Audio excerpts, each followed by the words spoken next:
Hi everybody, it's Marcy from Chunky Knitted Creations again, and today I'm going to teach you all about purses.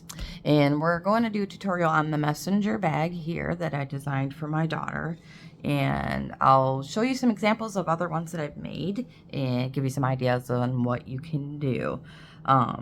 This is probably the most classic one, I would think, one that when I did make and sell these that I got the most requests for. And we're going to do it in my new pink granite color. And this will be released by the time I release this video on my Amazon store, Chunky Knitted Creations by Marcy and Maya. Isn't that beautiful? You've got shades of pink and purple and mauve and a medium gray here. So a medium gray would look great with it, or a light pink if you wanted to make a blanket, but we're going to do a purse out of it.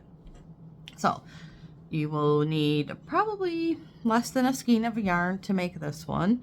And if you want to embellish it, you could do something like this tassel that I did. I just bought some wood beads from the craft store and some string and kind of made it my own thing. You could also make a keychain or whatever you want. So keep in mind when you're making this purse, the strap will stretch out. Okay, just I always say that chunky yarn stretches, and I always learn it the hard way. So when I first made this, I made this as a crossbody for her, and it fit perfect. And now after a while, it's like almost down to her knees, so she doesn't use it anymore.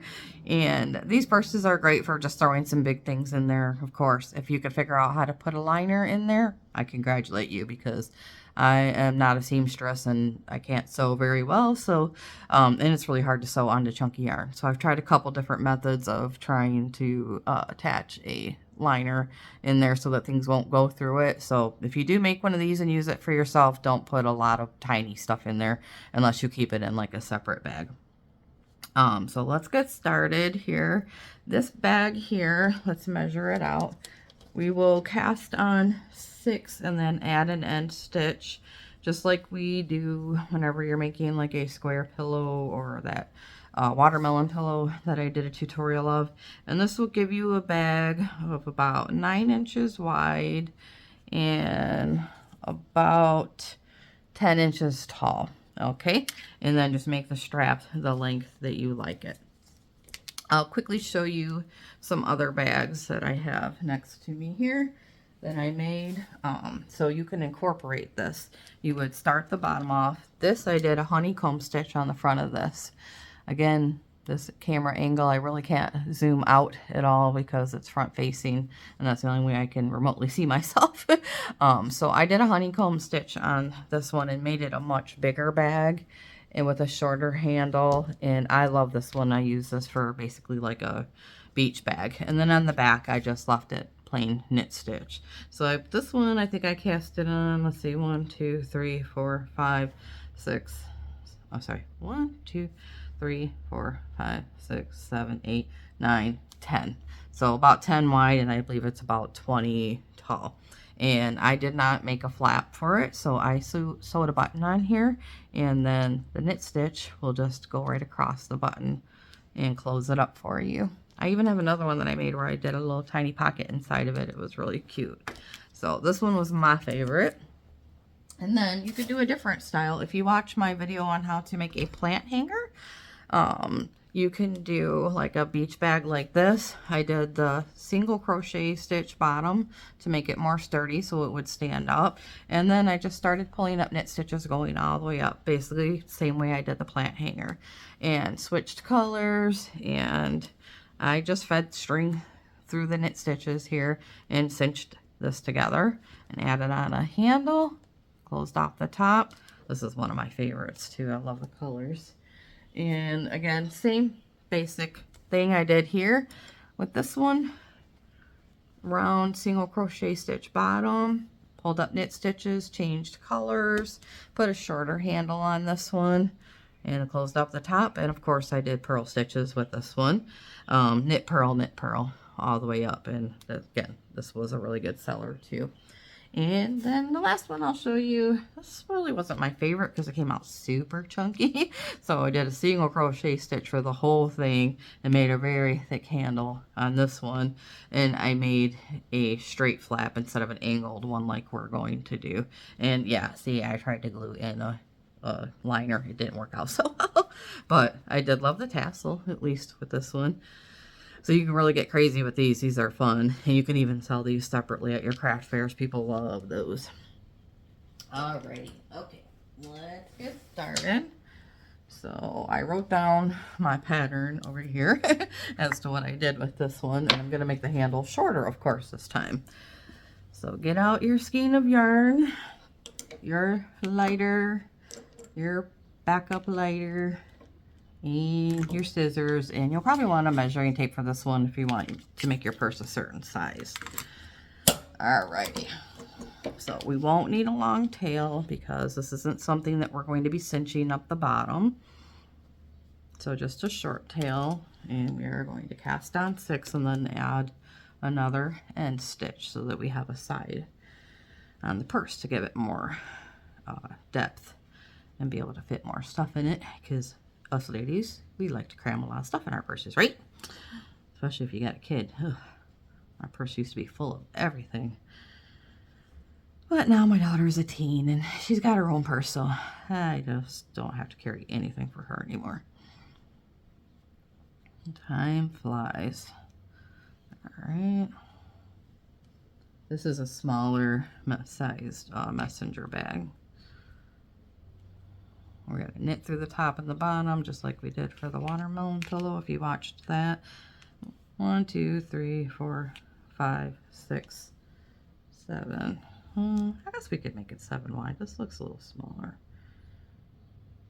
Yeah, we'll stick with what I did. Sorry. See, again, this pattern, you can change it up easily and do any amount of stitches that you want. 1, 2, 3, 4, 5, 6. All right, and then we'll add 1 down here so that we will have a total of 7. Just make a smaller purse. So again, we're going to be knitting through the top, and then we're going to come around and knit through the bottom first. When you knit through your first stitch, sometimes it can push this one out. If it does, just pull your stitch back out, redo this stitch, and twist it. Sometimes I get lucky. I don't know if this happens to everybody else, but it does to me. There might be a trick to it that I don't know of. But I try to just hang on to it and not let it pull out. It's a nice spring day. I thought I would do something colorful and something we could use this summer. I love summer, but I don't love the fact that people don't want chunky knit blankets. Because they are my life. I could sit and make blankets all day, every day. If you're like me, you have a whole... See, it did. See what happened to my stitch? It popped out. Alright, so let's go back. I was actually kind of hoping it would happen so you could see what I meant. If you know what causes this, please let me know. Alright, so we're going to back it up. 1, 2, 3, 4, 5. And let's make this smaller. Alright, 1, 2, 3, 4, 5. We're going to add stitch number 6. And we're going to try to, instead of just pulling it through that way, I'm going to turn it sideways like that and pull through so that my string is coming out the other side. Okay, let's see if that'll stop it. 2, 3, 4, 5, 6. Make sure I got 6 still. Because I can't skip this stitch or I won't have a row there. If it was a blanket, I would just skip the first stitch. Let's hope it'll hold this time. I didn't have a problem when I did the watermelon pillow. Alright, again, knitting through the top of each stitch. Hopefully my hands aren't blocking everything. I really do like shooting across from me better, but I see that you can pretty much see my hands better this way. I don't know. I feel like they're blocking it. You let me know what you guys like better. So we've got 5 here, 1 end stitch. I'm going to flip this around, and this little bump here that was on your very first cast on stitch, that's part of your slip knot, you're going to push a stitch through here so that you can have sides. All right, there. See, we've got one. And now we're going to turn this around. It can be confusing when you're using a variegated yarn. All right, and we're going to knit through right across from the other one. Make sure you always have one stitch across from the other. Sorry, my little tail's getting in the way and I was thinking it was the yarn. You're knitting through the bottom of your cast on stitches now.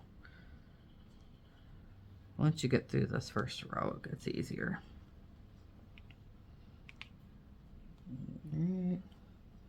So basically we're going to knit up 10 rows and then we're going to cast off just the front part of the purse so that we can make our flap. Then we're going to flip it over and keep knitting back and forth for the flap on the back side. All right, so I've got 1, 2, 3, 4, 5 here and an end stitch. 1, 2, 3, 4, 5 here and an end stitch. Okay. So now we're going to turn it this way. Knit this one and hold on to it so it doesn't pop out. There we go. Once you knit through it a couple times, you won't have to worry about that. Flip it back this way. This is going to be the outside of our purse. Unless you want it purled, you can make this the inside of your purse. It's up to you. And just keep knitting through these 10 times for 10 rows. We are on row 2 now already. We don't count the cast on row because that's just basically the seam of your purse. And knit it as tight as you can, like I said, so not everything will be poking through your purse. You'll be able to put bigger or smaller things in it. Okay, and don't, your little tail that you had from when you cast it on, just leave it tucked under because it's going to be inside the purse. And if it bothers you later on, you can just burn it down or sew it in or something if it's inside your purse and it's driving you nuts. All right, so I did the end stitch again, turning it sideways, doing my second row. I don't think the camera is doing this yarn justice. I really love this purple color that's in it and the mauve. I might have to launch those separately just so we can have them. Do solids. If you guys got any color recommendations for me too, let me know. I'm always adding new colors of yarn. Got 10 more brand new ones in process right now. The more I sell, the more I can create. Okay, let's unroll some more yarn. My skeins of yarn average 30 to 33 yards. Rarely you will see one that is 29 yards, but it doesn't happen very often because they sell it by weight. Okay, so when you start doing your end stitches after you get about 2 or 3, you want to like turn it sideways and start folding it in because this is going to be the side of your purse, just so that you get your stitches closer together. After I get to like my 3rd row, that's when, in fact, I'm going to do it now. I'm going to take this and fold it in half because that's how it's going to look when it's done. And just keep flattening it down. It gets easier as you go. All right, so I was knitting this side now. There we go. I think that's where my yarn is. All right, so I gotta do my end stitch and knit through my first stitch. Just kind of hold it in place as you go until you get up a few rows.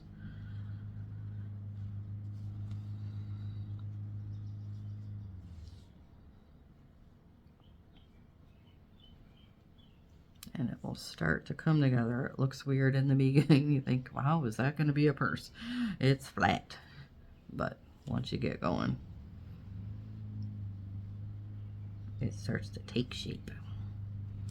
Sorry if I like stop talking mid-sentence. I do that a lot, and it's just because I'm thinking of the next step on the purse too. Making sure that I don't miss something. Just a bad habit that I have. I call it multitasking. Thinking and working at the same time.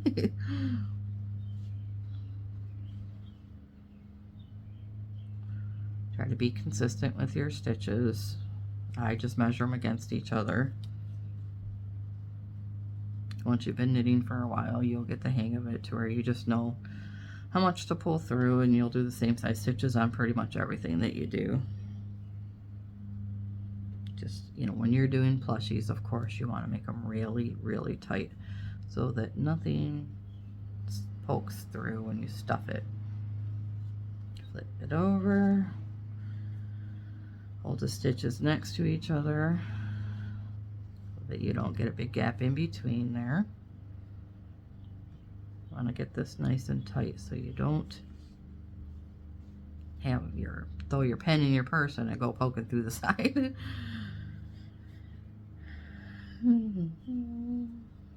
These were real popular last year with the crochet. That's why I was doing a lot of them in ivory to make a kind of compete with the crochet purses.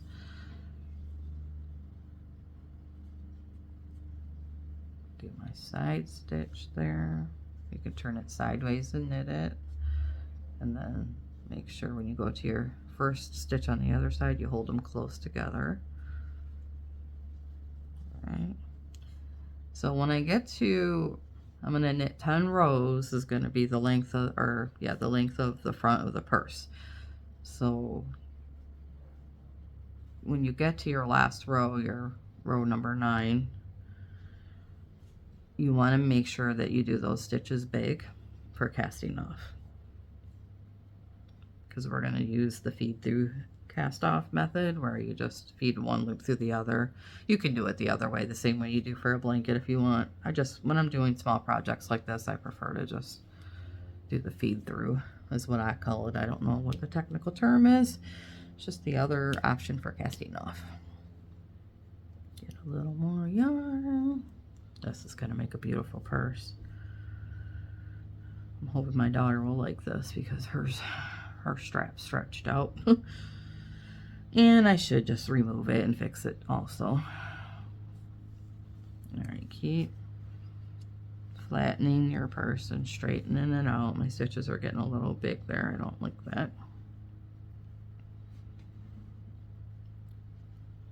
Because it will start to try to bow this way if you don't get it tight enough. Feed through. Knit and stitch, knit and stitch. Turn it sideways.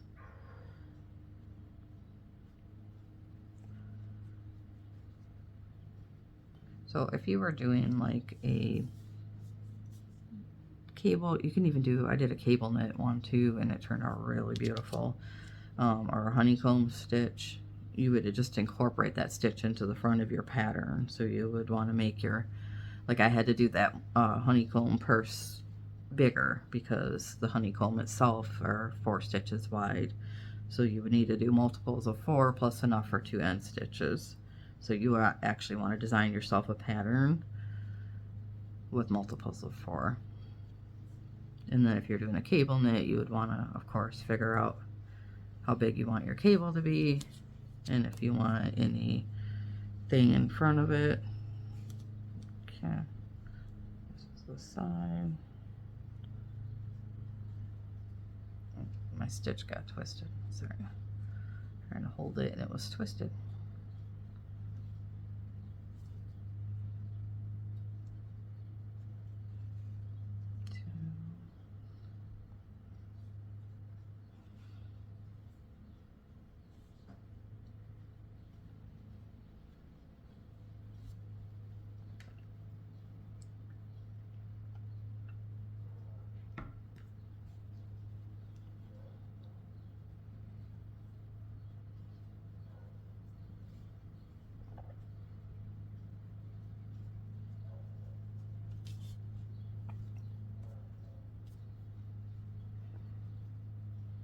Oh, this yarn is so soft, you guys.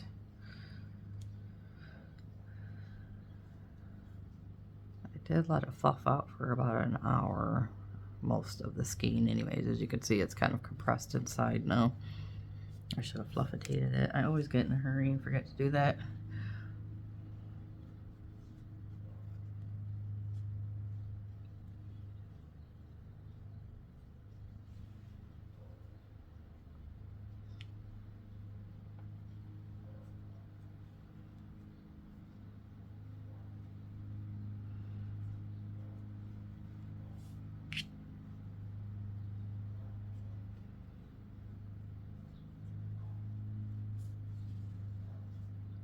Once you get the hang of these little purses, they don't take very long.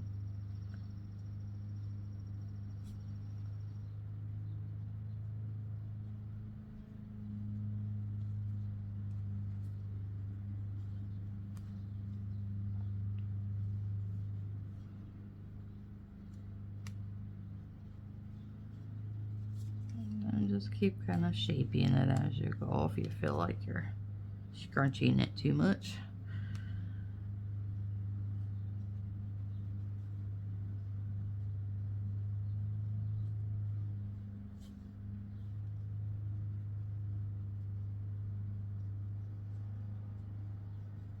And when you're first starting out, you might want to count your stitches. You know, get to the end of it, make sure you've got 5 in the middle and 2 end stitches on each row, so you don't miss one. If you're using a variegated yarn, you probably wouldn't notice it too much if you missed a stitch, although it would might make your purse a little uneven.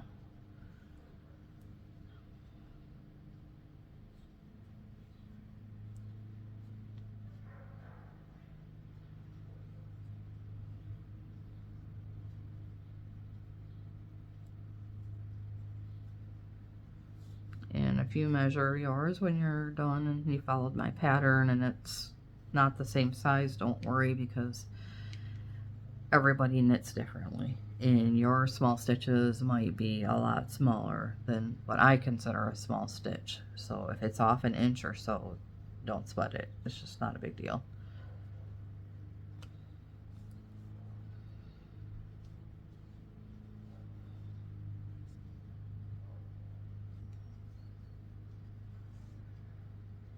I always push my stitches through the back and then pull them out the front. That's just the way I do it.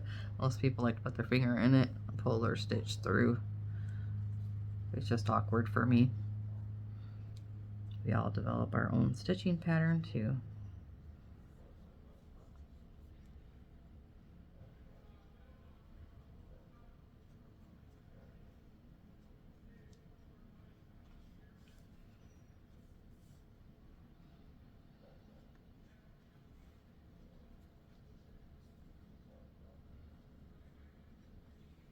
We're getting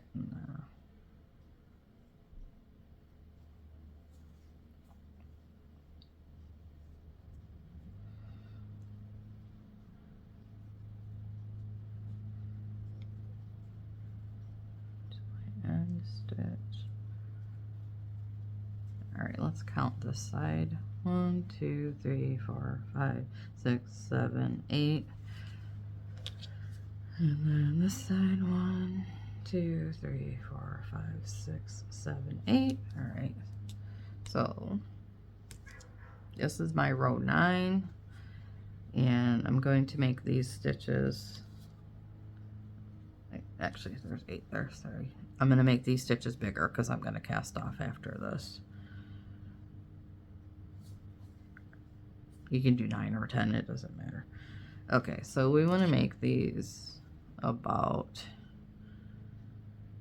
I would go 3 fingers, 3 to 4 fingers big, so that they reach across and it doesn't tighten your purse too much.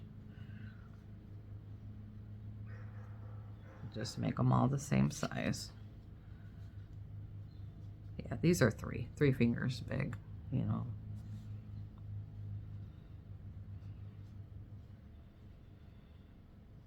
Only on the front, because we're only going to cast off the front, sorry. Make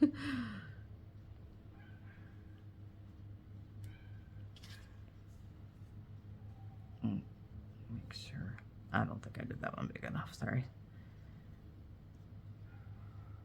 Alright.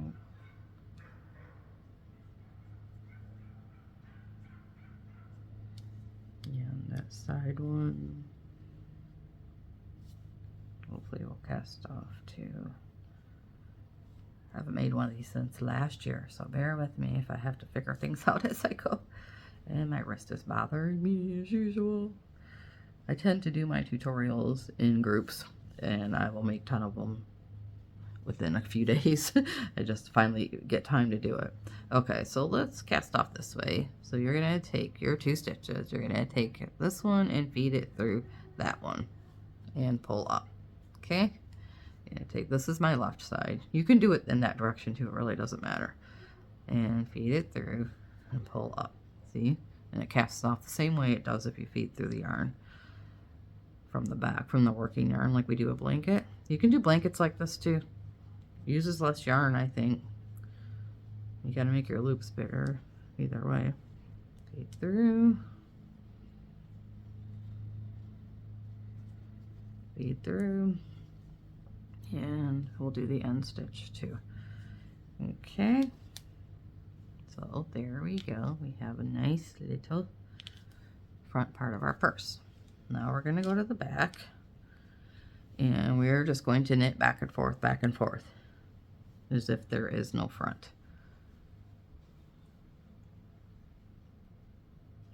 2, 3,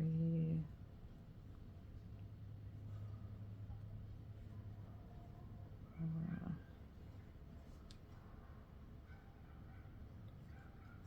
5.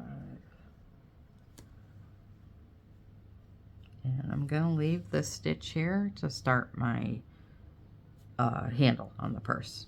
And this one will have to pull up a stitch for that. So I'm just going to kind of leave that hanging there. I think is how I did it last time.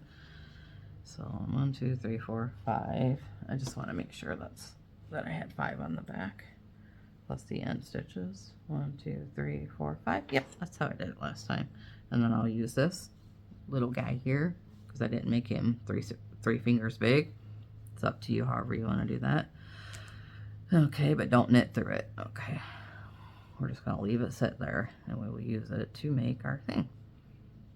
So here we do not like skip end stitches like we do on a blanket because it will make this turn inward, and we don't want that. We pull out a bunch of yarn here so we can get it done. And you don't have to do exactly 10 more rows going up. If you want your flap to be shorter or smaller, you can just start folding it over after you do a certain amount of rows and see if you like it. Okay. So we are going to knit through our end stitches twice. See how I knitted through going this way? Then I'm going to knit through it again for coming this way. I don't do that on a blanket because I like the braided border. But we don't need that on a purse right now because it'll make it angle in. I tried it. For this type anyways. Again, just experiment. There's so many things you can do when it comes to these purses. I started looking up just purse styles and bag styles on the internet and going with what I know and try to just kind of duplicate the shape of it with chunky yarn.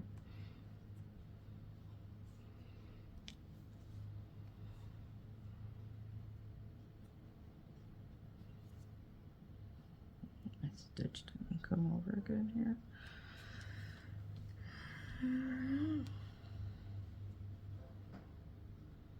Okay, knit through it again, and just kind of push back in on your stitch if it starts to look a little wonky there. I just feed it back in because there's nothing for it to cling to on the side, so it's kind of just hanging there.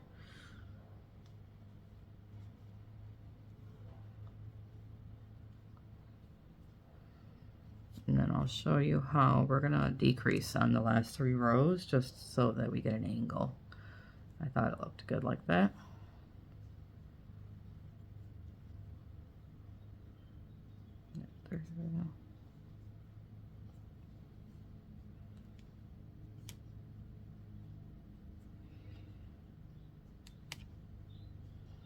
When you're starting out and you want to create new things, then that I suggest watching as many videos as you possibly can.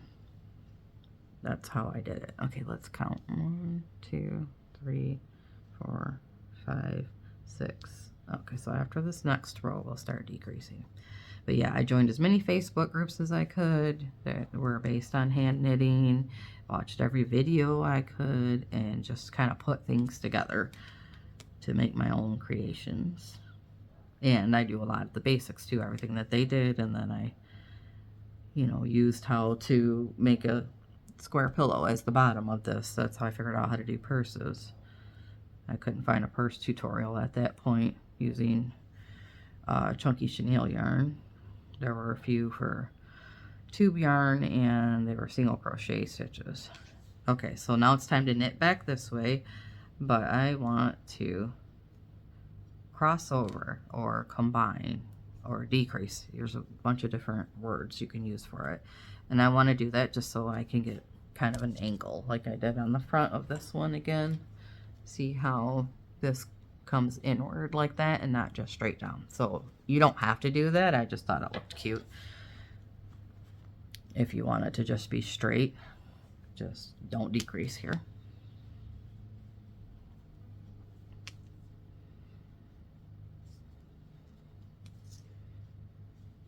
Okay.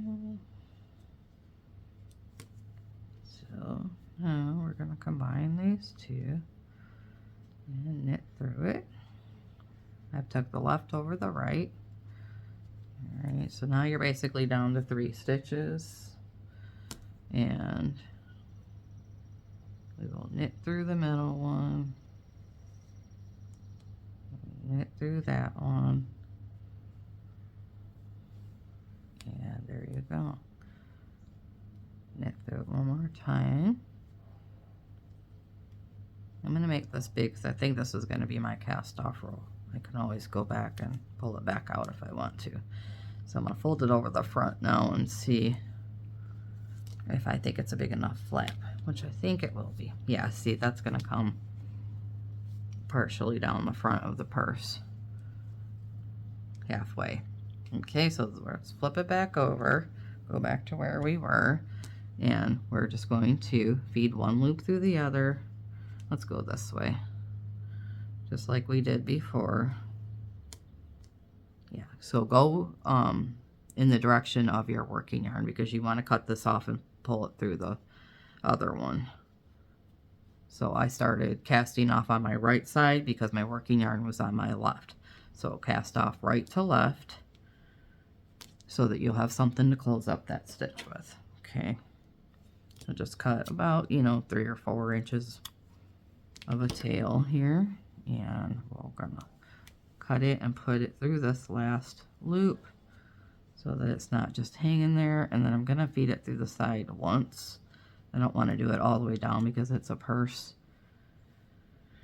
and I want it to look like a stitch more than anything. Okay, there we go. All right, so we will take this little piece and cut it short like a little nubby, and I'm going to burn it to the side, hopefully without burning my fingers this time. Get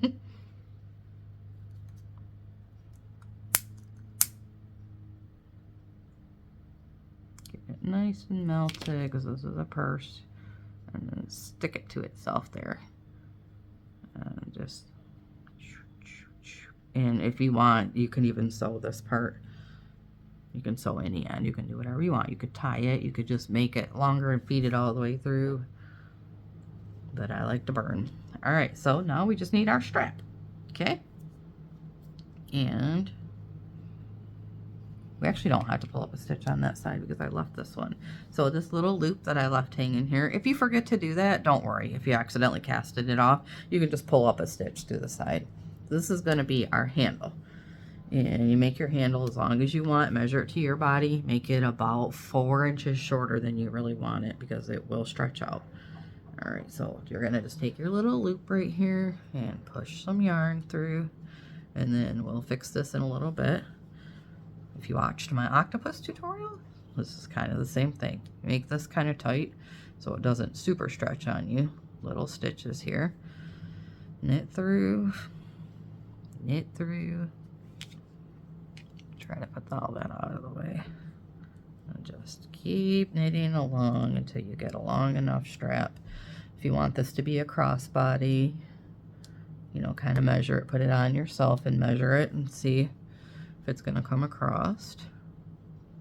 You can also pull up a stitch the front and the back and go back and forth like I did for the plant if you want a thicker strap.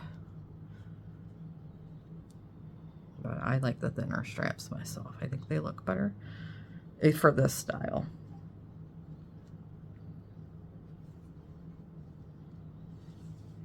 So you'll go back through again, feed this through your end piece here.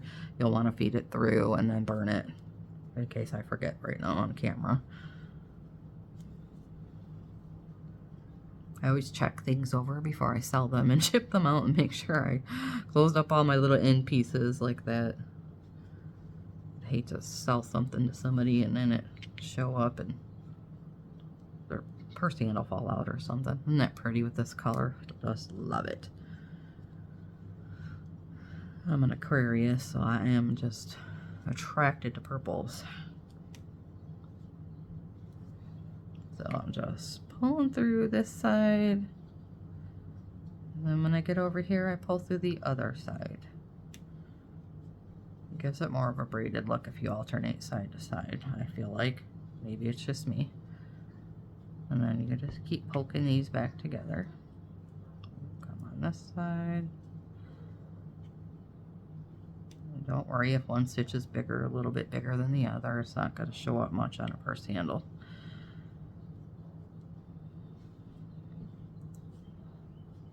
Okay, we're about 12 inches long so far. I'm going to keep going. We got plenty of yarn left, as you can see. We'll probably use about 3/4 of a skein for this small bag, which is another plus. So 2 skeins would make 2 of these purses. But I always buy 3 just in case. And these colors will be sold in a 4-pack. I did that so that I can make it cheaper per ball. And pretty much everybody on Amazon is selling that way, because we get charged by how much space we take up. So if we do bigger quantities for you, you get better discounts. So they'll be $39.99 for a 4-pack. And then if you come to the Chunky Yarn Blanketeers Facebook group that I run for my business, I always have a link posted for 10% off. So that will make it like $36, so only $9 a skein, which is a good price, I feel. It's what I pay at the craft store for the variegated yarn. Let's see how long we are now. This looks like a pretty decent sized strap. Okay, yeah, I'll make it a little bit longer because it'll probably stretch another 4 inches. I'm going to go ahead and close this off right now. I feel like I'm going to forget for some reason. And I want to give this purse to somebody, like I said, my daughter.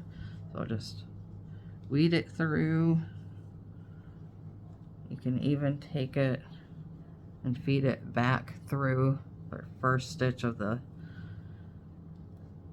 purse handle here, through the first stitch, and then back through here, and then burn it up. That way it's coming through the purse itself. Hopefully that made sense. Again, it's really hard to tell on a variegated color sometimes. But I like that our mistakes don't show either. Get that good and hot so you got a good connection there. There, see? Seamless. Okay, let's finish my handle. Just gonna do a few more. Make sure you're not on the purl side. Unless you want, you flip this over. It looks really pretty too. So you could make that your handle if you want. And especially if you purled the purse, I would do the handle on the other side. A purl stitch, as you know, is probably know, is just the back side of a knit stitch. Like the inside of this purse, if you flip it inside out, see, it's purled. So in the beginning, when I was telling you what was the inside and what was the outside of the purse, just fold it the other way and just purl all the way up.